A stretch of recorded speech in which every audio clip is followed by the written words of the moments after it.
Shalom. First and foremost, I want to give all praise, honor, and glory unto Yahweh, Bahashem, Yahweh Shai, Bahashem, Rachah, Kodash. Double honors to the apostle elders of Great Millstone. Peace and blessing to all for elect. I have two articles that I want to go into here off of end time headlines. Lord's willing, they are edifying. But first one I have here from end time headlines.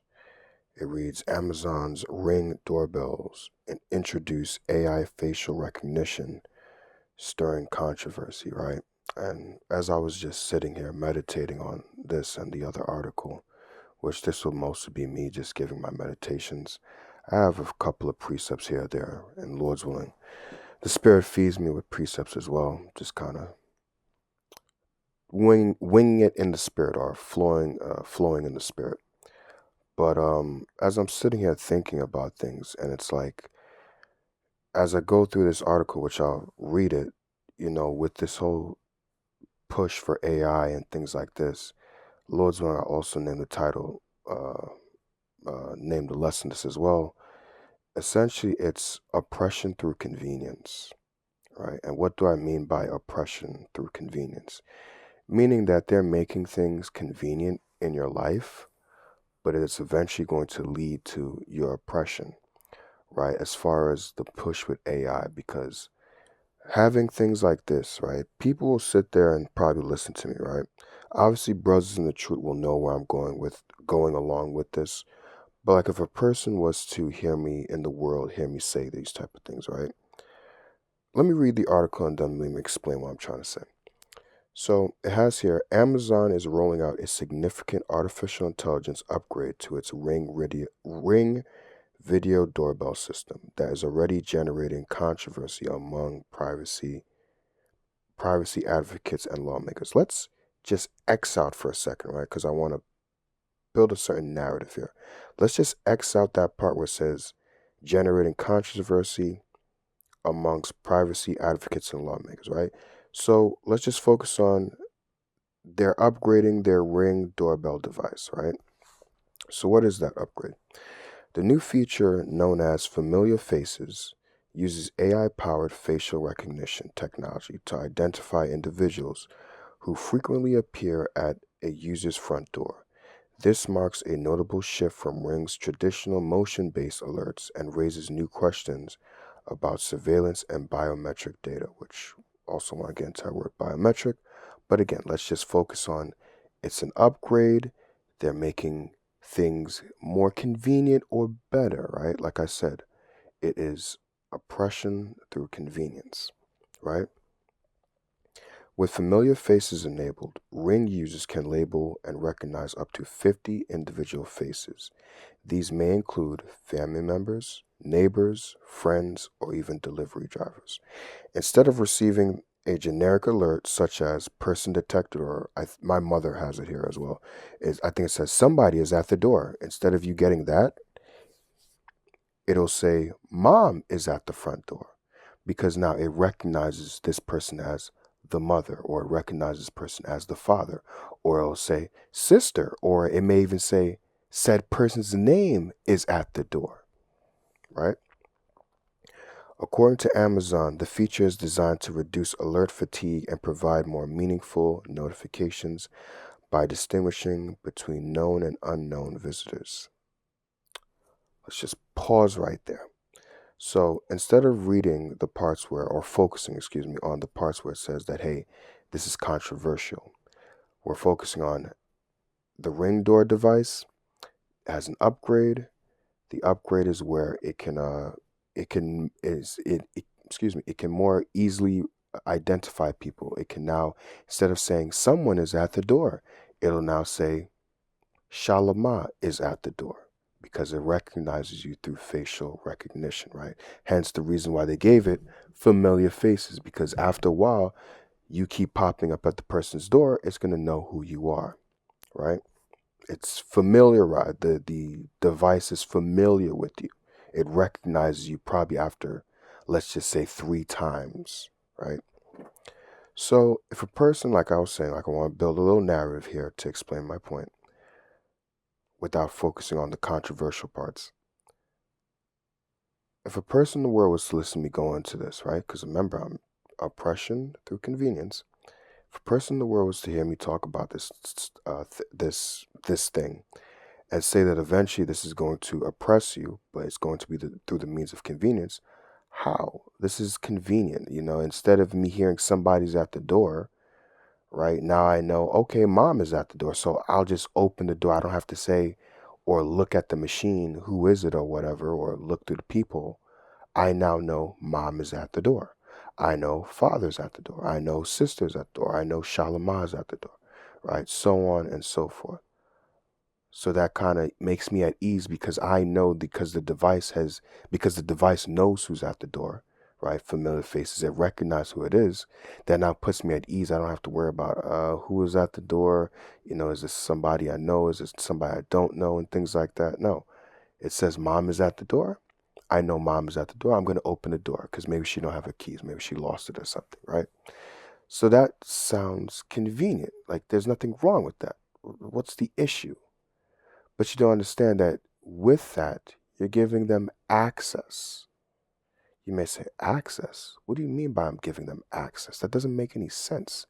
It's something that is, because that's how they market it. It is marketed as something that is a convenience for you. Hence, the Ring doorbell got an upgrade. It is now able to recognize faces. So now instead of saying someone's at the door, it can now say mom is at the door, like they gave the example. So of course you're going to not see that as something that could lead to oppressing you or something that can be you giving them access to something, but you just did. Because now this thing went from somebody is at the door to now what? It recognizes who this somebody is at the door. It now recognizes that this is your mother, this is your friend, this is this individual. This device has now gotten access to now personal things of your life because your family members are close to you. These are personal things. You may not see it that way. You may not really think about it that way. But family, friends are personal people that are close to your life. And now with this upgrade, and they do say in this article as well, you can choose to opt in or you can choose not to do it. But still, for people doing it and will say, oh yeah, I don't have a problem with it. You're now giving them access. Now access into who comes at your door, who is this, who is that. But again, it's by the means of something convenient, something innocent. It doesn't seem like there's anything malicious behind it. But you have now given them access now to know who comes at your door, what time they leave. You see, you're not thinking about this. All you're thinking about is mom is at the door. Okay, I'll open up the door for mom. Not realizing that now they know when you're leaving, when you're coming home, when you're going to work, when you're this, who comes here, how many times they come to your house, right? What times people come there. Now, of course, people are not going to think that they're at odds with their government, but if I'm not mistaken, I can't be wrong about this. I apologize if I am incorrect, but I believe it was the brother Aharon that mentioned it. If not Aharon, it was a man of the Lord in the Spirit, and a true man of the Lord in the Spirit that mentioned, I believe it was Aharon, because he usually goes into stuff like this, that mentioned that at some point, I forgot, there's like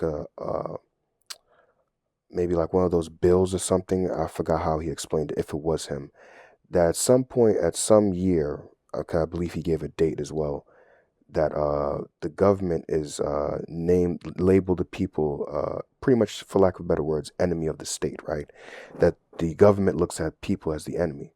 So when they're getting all this data on you, right? Even individuals like Yuval Noah Harari, he has mentioned whoever controls the data will control everything, right? All these things that they're saying, it's all about control.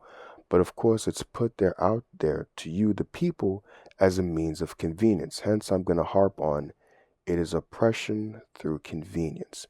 These things are brought to you to make it seem like it's more convenient, something that's going to be of a benefit to you. But like I mentioned, you're giving them access to now your personal life.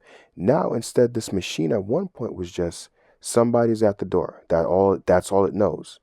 Once somebody passes that reader in front of it, it just knows somebody is at the door. But again, now it identifies somebody, who that person is. And like it mentions with biometrics, which I have here on my laptop at least, the definition for biometrics.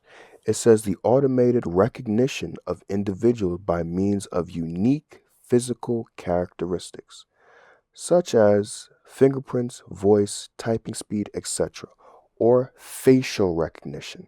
So, like I was saying, after a while of seeing your mother come to your door so many times, it now recognizes this as mom. So now the machine is not going to say someone, it is now going to say mom or your mother is at the door because now it recognizes her. And that's what they mean with biometrics. We are no longer moving into or being in a system of where you can just now people know you uh by face or things like that, or people you can just give your ID. No, we're moving to now a point in society where you need to be recognized, whether it be by facial recognition or, if I'm not mistaken, I can't remember, which I need to go back and look into that. I'm not going to do that right now. Um, but Lord's willing in the future, or Lord's willing another time, or I may do this after I do this lesson. I can't remember if it's Amazon Palm Payment or the Whole Foods. It's one of those two where they set up a system to where you can pay by your palm. That's the same thing. Let's just say your name is, I'm just going to use this chick's name because I was watching the show. The chick 11, her name is Jane Hopper from the show Stranger Things, right? Let's just say your name is Jane Hopper. That name is on my mind because I was watching the TV show, right? Let's say your name is Jane, or I don't even have to say the whole name. Let's say your name is Jane, right? How the system recognizes you, because before you do it, you got to set it up and everything like that, right? So your name is Jane. They scan your palm, and then they also add in your credit card information. So now your credit card information is also tied to your palm. So now when you go there and you want to buy things, you put your hand on the reader, it scans it, it recognizes you, not because you say this or that or any type of identification. It recognizes you because of the first three letters in biometric, which is what? Bio going to the word biology, dealing with what? You yourself, your body. So now when it scans and reads your hand, hence biometrics, or those first three letters, bio dealing with biology, it reads your biology and recognizes that, hey, this is the marking, this is the palm of Jane or Jane Hopper, or whatever your name is, whatever you want to call yourself. And now, okay, we deduct money out of your credit card, and now you can be on your way. Easy, fast, and what? Convenient. You see? But you don't know that you're giving them access to you, because if you listen to people like Yuval Noah Harari, excuse me, if you listen to people like Yuval Noah Harari, he has mentioned that whoever controls all the data will control everything. Because now you have information and everything like that on people. And mind you what? This is a part of what? Your system. The people don't control the system. You're giving a service to the people, saying that you're servicing them. But at the end of the day, this is still based upon what? Your means. Hence, TOS, right, which is terms of service, right? And what is terms of service? Essentially the same thing like if you play the video games, like I've mentioned before, with like Marvel Rivals, when they have the beginning, right, the terms of service to, hey, you agree to this type of stuff, right? And you scroll past it. You don't read it, but you scroll all the way to the bottom. You just say, yeah, I agree to the terms of service or the terms of condition, right? Right? And once you click that X button, that's it. You don't know what was in that paragraph. You're just eager to play the video game, right? So you just say accept. I accept terms of conditions or terms of service, and you go on your way, not knowing that you are now under their system. And if any point that you break, right, anything, or you go against anything that they want, they are now liable, using Marvel Rivals as an example, right? If you get on the mic and want to speech somebody off and call them any derogatory terms and things like that, they can now either ban you or just ban you from the game permanently. They can either do a temporary ban, will ban you for a couple of days off the game. If you keep excessively doing this, the ban will get higher. So now it goes from a 3-day suspension to a week suspension, or a 3-day ban to a week ban, to eventually we're just banning you off the game, period. And you cannot go to Marvel Rivals and sit there and say you can't do that. No, we can do that. Why? Because you agreed to it. I didn't agree with it. Yes, you did. That paragraph, that long ass list of stuff that you skipped at the beginning, that was in there. And even though you didn't read it, that's not our problem that you didn't read it. You should have read it, because that's why we give it to you all the time. So once you pressed, you agreed to it, we just assumed, or can assume, that, hey, you read it, because otherwise, the way that they make it, you have to agree to it. Otherwise, you can't move forward in the game. So once you press X and agree to the terms of service or the terms of condition, we assume that you read it, or can assume that you read it. Therefore, you understood what was required of you and required of us. And therefore, if you broke it, hey, well, it's in the terms of service or the terms of conditions. We would assume that you read it because you did agree to it. You mean to tell me you didn't read it? But they all know that nobody reads those things, right? But the point of that is that you're under their system. And with you being under their system, or like using this, what you call it, this Ring door device thing, once you have it attached to your house, even though it says, where is it here, right? I'm sorry, I'm getting a little ahead of myself. Let me read a little bit more. Yeah. So it says, Amazon emphasizes that the facial recognition feature is opt-in only. Okay, so let's deal with that part. Even though it says it's opt-in only, you have to understand that this is still an upgrade that is in the system of the device. Regardless if you opt in or not, they can still have it designed to still be a certain way. It just won't alert you.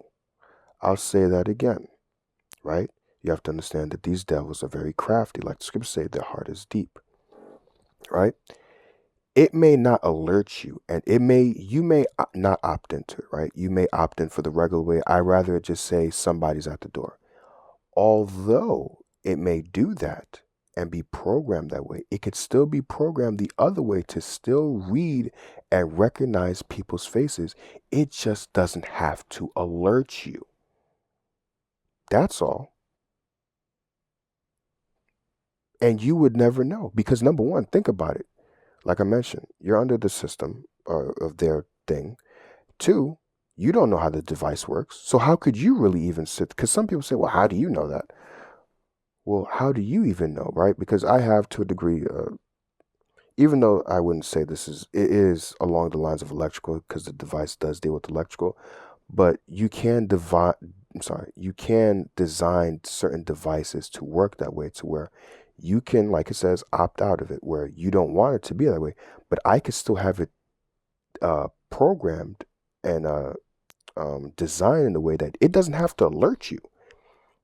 I could still have it to where it'll still scan people's faces. It just won't alert you. It just won't do that part. So it could still do the best of both worlds, where it could still scan people's faces. It just won't tell you that, hey, I'm scanning people's faces and I know who this is. But I'm not going to tell you that, because it's been programmed to be a certain way. The same way you can program it to not opt in, and you could program it to opt in. You can also program it to be, hey, it's not going to tell you who is at the door, but it can still scan people's faces and know who is at the door regardless. See? So once you get these things, you are under their system. And that's what the point I'm trying to get across, is that now when you accept these things, right, these things that make it convenient for you, it is going to lead to eventually oppression, because they're going to have all this information, all this data on you. And with these things moving, with things moving more and more to AI, automation, and things like that, right? Think of, people are going to find this funny, but think of like, what is it? iRobot with Will Smith, right? at one point, the robots were looked at as convenience at some point in that movie, right? They were there, they were the caretakers. They were, I think they also aided with the police, if I'm not mistaken. I could be wrong. It's been a while since I've seen a movie. But they were cooking in the home. But what happened in that movie? In that movie, like I just explained, you would think that the robots were just programmed to do certain things, to be assistants to people. But the AI brain computer that was at the headquarters had a what? A different programming that was underneath. And once that thing gave the orders or they were programmed, you would see the robots have like a red glow on their chest, showing that they were taking orders from the AI mainframe at the headquarters, at the main facility building or whatever in the movie, right? Go watch the movie if you want to know what I'm talking about, right? If they were normal, they wouldn't have, because the robots were like a silver looking, right? Like a silver grayish looking. But once that programming was active in the robots, their chests became red. They had like a red glow on their chests, meaning that they were getting orders from the AI mainframe at the main building. That's what I'm trying to bring out to you, is that on the forefront, hey, I'm just here to serve you. I'm just here to chop up some carrots, chop up some this and that and all that, right? But underneath in my program that you don't know about because you don't know how this thing works and how it's designed, I have a different directive. And when I get that signal, I'm going to act upon that signal. See? So it's already in there that, hey, it can recognize. So at any point, if something happens to where it's like, hey, if you have this is me speaking as a man. I'm not saying that this is going to happen, but let's say something funny was to happen. And it's like, hey, we're making it mandatory. Although I don't think something like this will happen, but just work with me here, right? That essentially, oh, hey, we're no longer having it to be, you don't have to opt in. We're making it permanently. This is what it is. And just like that, they can just now make it to all devices, and now there's no choice of you not opting or out. It's automatic. It's just that's how these devices are going to work now, to where they're always going to recognize who's at the door. Let's say a whole bunch of robberies or something happen, people just getting robbed, at least to somebody losing their life. Now we're making it to where it's completely opt-in now. You don't have a choice in the matter. We want to protect lives. We want to save people's lives. We don't want nothing to happen to people and things like that. Gets that signal from the mainframe. Hey, that's it. There is no not opting in now. But all these things, especially with AI, is going to lead to eventually oppression, them oppressing you, having power over you, because they're going to know every aspect of your life. And to a degree already, they already know that with people having things like, whether it be Siri, whether it be Alexa, or whatever have you. Why do you think they've designed a society to where everything is about you pretty much connecting to a degree with, excuse me, with AI, right? I'm sorry, not with AI, with technology, right? People are usually on their phones. People are usually on their computers, right? Whether it be on Instagram, whether it be Facebook, whatever have you, people are always, whether you have certain job-based apps, right? Like eHub, if you know about that, right? That certain security companies use that so that way you can clock in. You're in a society to where you're integrated, not in that aspect where it's a part of your body, but you're integrated with, because you're always using it. It's a part of your life. You can't not use technology. So now the next step is to now put that and be a part of your body, which is Revelation 13 and 16. But again, they make these things, or they have made society convenient through technology. So now it's like, hey, technology has made everything convenient. It's now a part of your life. It would feel very awkward, right? Imagine if things was to, let's say, well, actually that's happened a couple of times, right? Sometimes I believe it happened a couple of years ago where Instagram was down and things like that. And people were losing their mind because why? People are so used to always being on Instagram. That is a part of their life. They're always used to doing that. So imagine if things just shut down to where you didn't have access to the internet. You can get a signal from your phone. You can call nobody. People would start to feel weird because it's normal to always be able to use your phone, to go on your flick, to go on your phone and at any moment find out what's going on. But now you can't do that. You're not getting any signal, right? You're trying to call somebody, maybe call a loved one or a family member. You're not able to do that, right? You're at work right now. It's like, hey, what's going on? You can't do that. You can't call them. You try to find something out on the phone, through the internet, use the Google app. Hey, what's going on? Why is there no signal? You can't do that, right? You feel cut off. You feel cut off from family members because you're not able to call them. You feel essentially not cut off from people because there's people around you and they're also like, hey, what's going on? I'm not getting any service on my phone. I can't call nobody. What's going on? You're not cut off from people, but you feel cut off from the world because technology has now become your world. You see, because you're always using this every day, whether it be through the app, whether you go to work, you're always using your phone. People, even on the train, if you take it, whether you're driving, their face will be on their phone because this has now become your everyday life technology. So now it's to go to the next level where it is now putting that inside your body. But they're going to do it through means of convenience to make these things convenience. That's why I'm harping on oppression through convenience. You see, it's going to be convenient. It's going to look as a benefit for you like this, which I mentioned that, hey, what you call it? It no longer says somebody's at the door. Mom is at the door. That's nice. That's cool. That's convenient. But you're giving them access to you. You're giving them access to information, who's there. Of course, you're saying that, hey, you don't have to opt into it. But like I mentioned, they could still program it to where because you don't know how it works. They could still program it to where it's like, look, it could still scan people's faces. And I apologize if I've been a little long-winded with this. I just like being very thorough and explaining things. If you continue going into the video, I'm sorry, not the video, the article here, it says... This paragraph, it says the company states that the unidentified faces are automatically deleted after 30 days. Of course they have to tell you these things, but remember, and of course people are going to sit there and say, well, how do you know this? Well, I'll shoot it back at you. How do you know what they're saying is the truth? Because remember, you don't know how it works at all. So how do you know that it's still not scanning people's faces? Again, like I'm just saying, it's just not alerting you. It's not saying mom's at the door. It's saying somebody, but it could still know this person and recognize this person, that this person is a regular that comes here.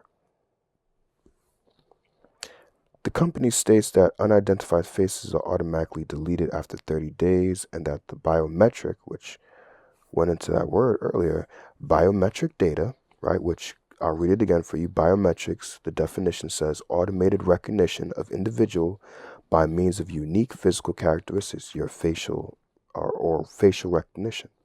Right, so gathering data on who is this individual, right? Collected is not used to train, let me read that again. Deleted after 30 days, and that the biometric data collected is not used to train Amazon's broader AI models. Facial recognition processing is handled in the cloud rather than on the device itself. Despite these assurances, right, and you could just take out that word assurances and put lies because that's what it is. Critics argue that the feature represents a dangerous expansion of consumer surveillance. Ring, which is owned by Amazon, has previously faced scrutiny over its close working relationships with law enforcement agencies and past security lapses. See? So that's why people are skeptical. I believe Aharon knows these certain individuals. I believe the individual, his name was Larry Ellison. And I remember him saying something along the lines, I'm not even sure what to, because I wouldn't mind putting that in YouTube, but I'm not even sure if it was a TED Talk. But I remember him talking about something at a job place or a job facility and saying that, hey, we're watching the workers and things like that. We're monitoring them. And essentially, that's what they're doing. They're monitoring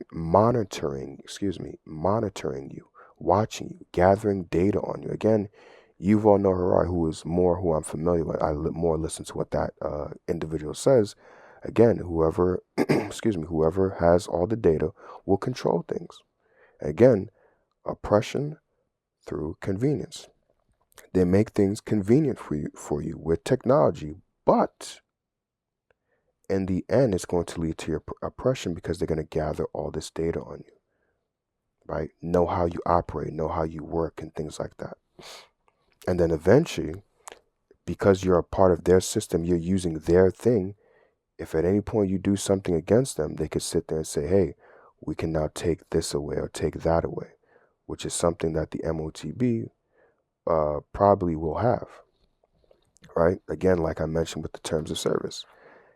Once you click agree, you are now under their terms of service. If you do anything that they don't like, they can get rid of you, right? Or take away certain benefits. If you listen to the interview between Alex Jones when he interviewed Alex Russo was close friends with Nick Rockefeller, and he went into the MOTB, which is written of in Revelation 13 and 16, which is a device the size of a grain of rice that they want to put in your right hand or in your forehead.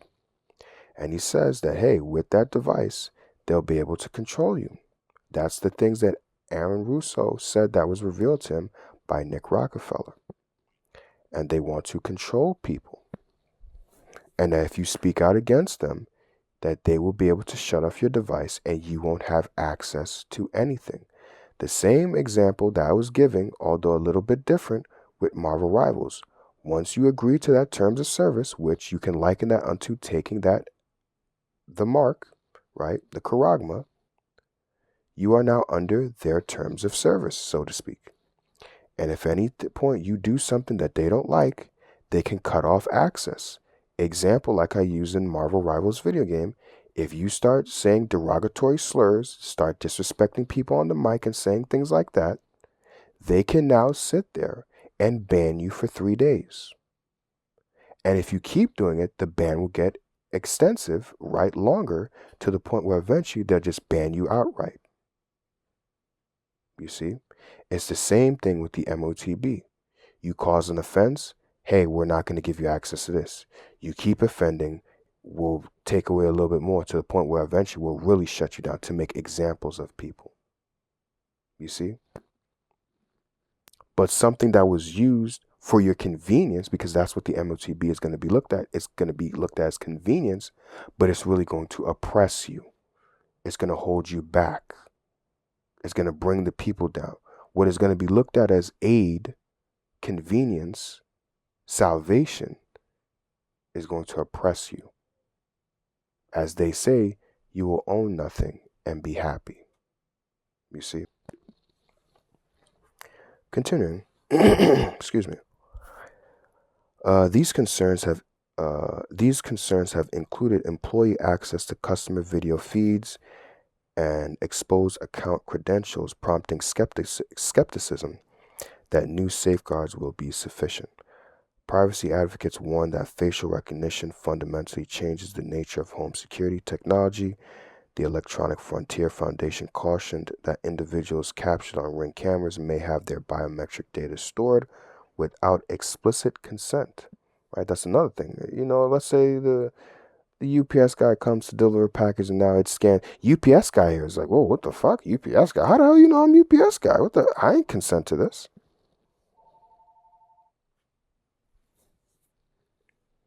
One warning cited in the coverage stated, when you step in front of one of these cameras, your face print is taken and stored on Amazon servers.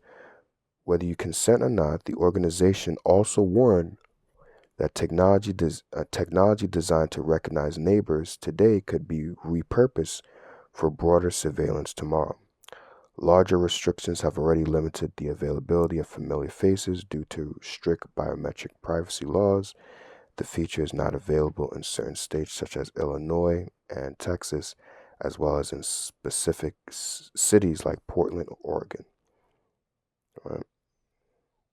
So that's pretty much that, which I don't think I'll get into the other article, because I feel like this article more focuses on what I want to get into. But hopefully this is still here. Okay, perfect. I had this here. Just something I looked up on ChatGPT.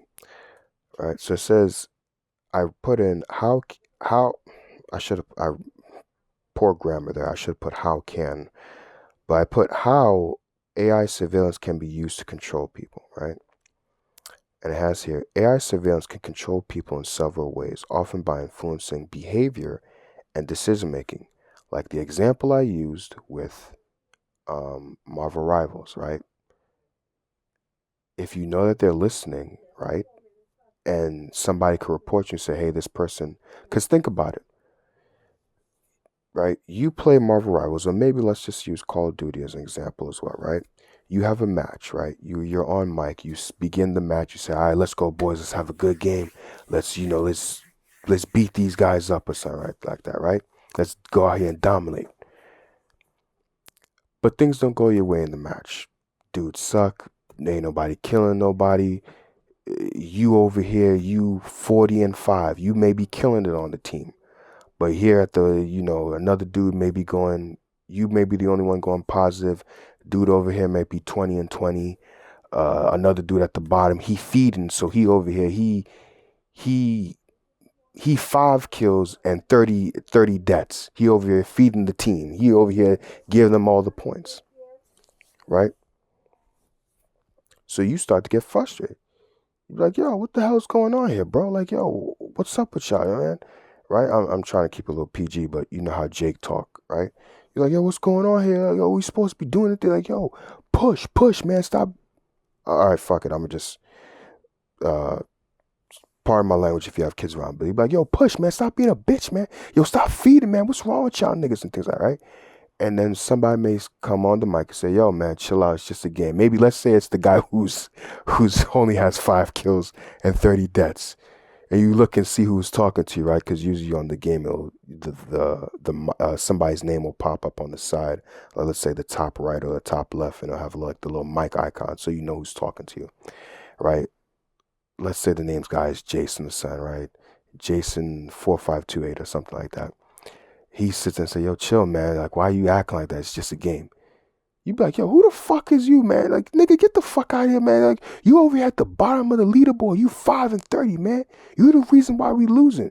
You start saying a whole bunch of stuff to him, right? Start calling him a bitch, this and that.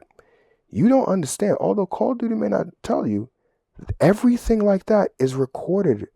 Because when the person now, let's say Jason4528 or whatever, now reports you and says that, hey, this guy was using derogatory terms. He was, I think the way they have it is like abusive chat. So how would they know that the chat was abusive? Because once you play, that's it. That time and everything is gone, because you have to understand that match was now recorded. It's the same thing.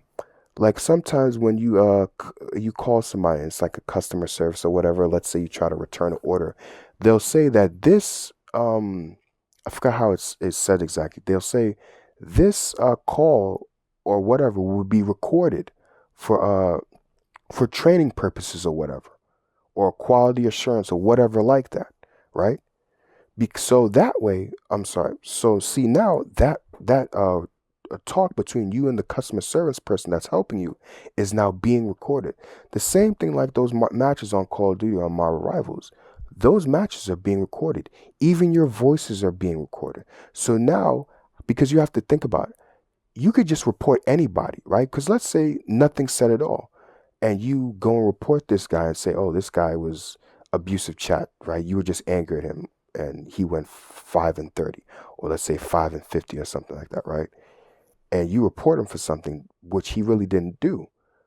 But how would they know that this person really was a cheater, or this person was a this or that? They have to go on the match, listen, see, okay, what was said. So that way, the person that reported you for abusive chat, now you get that ban, right? Because the match was recorded. The voices and everything was recorded. So now they can go back here and hear, oh, you were calling people a bitch. You were saying this and that. So now I can now go back and now what? Reprimand you. Now you're going to get banned for 3 days because of abusive chat, for using derogatory terms, right? And like it says right there, monitoring behavior, right? That's how they're monitoring your behavior.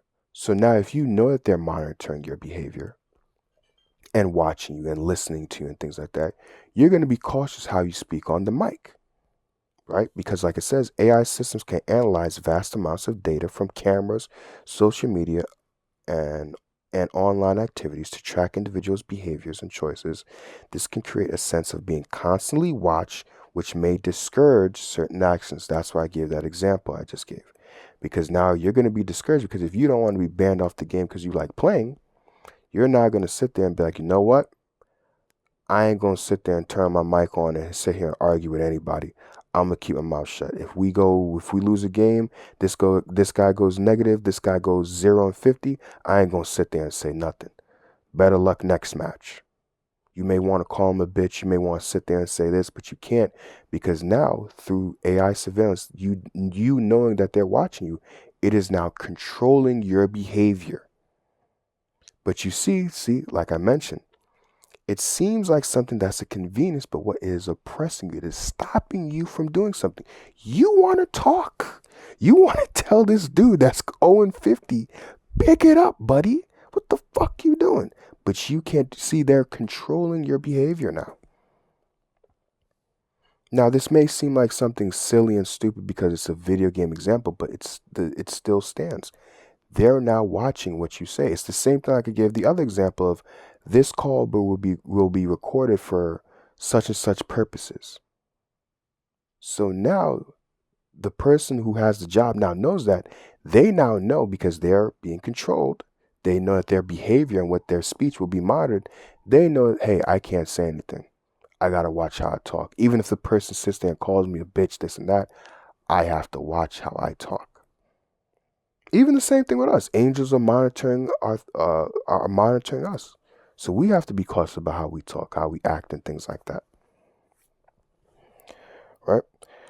It has here, which I don't believe I'll go through all these, but it says predictive policing by analyzing crime data.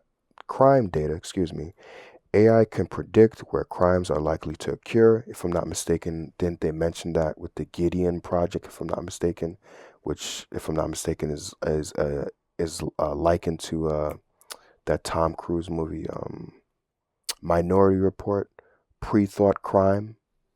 See, but something that is looked at as a convenience, like, oh, if you're able to spot out crime before it even happens, but this gives them power. You see. But to you, it is seen as a convenience that, hey, they're able to stop things before it happens. But you understand that by you giving them access to this type of stuff, right, it is now giving them more power and taking the power away from you. And that's why, again, it is oppression through convenience, right? Content moderation. AI algorithms can regulate what information is shared online. That's why you hear them talking about, right, misinformation, disinformation, right? Eventually with the whole YouTube algorithm, that is AI doing that. So if it hears any buzzwords or hears any type of words, it knows, hey, shut the video down. Maybe at one point people were monitoring it, but now with AI, it's a lot easier because AI could do this 24/7 and doesn't have to sleep. So if you use any words that they don't want to hear, or things like that, anything that they deem hate speech or misinformation, disinformation, it can now moderate the content that you're putting out, which is essentially what will lead to, which I apologize, but I do want to get some precepts. Hopefully that doesn't go away, which will eventually lead to Amos 8:11. Content moderation will lead to this. Behold, the days come, Amos 8:11. Behold, the days come, saith the Lord God, that I will send a famine in the land, not a famine of bread, nor a thirst for water, but of hearing the words of the Lord. See? And that's going to come through content moderation, through using AI. You can't say certain things or say certain words. Why? Why do you think we say MOTB, which I'm not going to say it just on call. But you see, that is controlling, going back, see, through the use of AI, because I know that they're going to listen. This is what? Monitoring behavior. They are controlling my behavior. I cannot say mark of the continue. We now come up with the acronym MOTB. that is controlling, monitoring behavior, controlling your behavior, controlling your speech. Content moderation, you see? You now have to come up with words. The juice, the C19, the Vanessa, all this is content moderation. This is controlling your behavior, preventing you from doing essentially oppression.